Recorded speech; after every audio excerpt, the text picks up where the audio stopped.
кыргыздар аялдарын эч качан сексуалдуу объект катары караган эмес.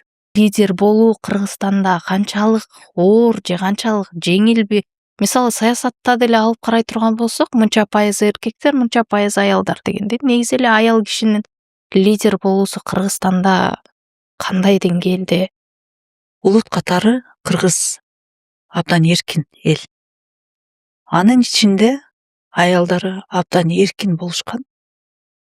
Мурунку тарыхыбызды карай турган болсок, кыргыздар аялдарын эч качан сексуалдуу объект катары караган эмес. Жашоодогу партнер катары, жандоочу катары, колдоочусу катары, жанында жүргөн мындай бир керек болсо жоокер катары дагы караганда, анан башка элдерден айырмаланып, мисалы бизде баатыр айымдар аябай көп болгон.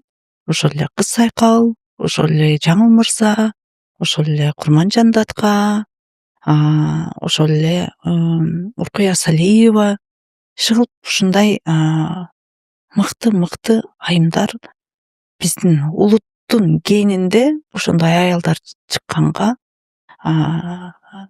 биз сыймыктанышыбыз керек.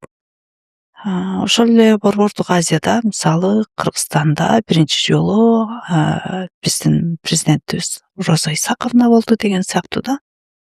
Анан ошол аялдар өздөрүнүн ошол эркин экенине, кайраттуу экенине, керек болсо жоокер болуп, ошондой бир маалдарда жоокер боло ала турганына ишенип, ошол касиетин жоготпош керек.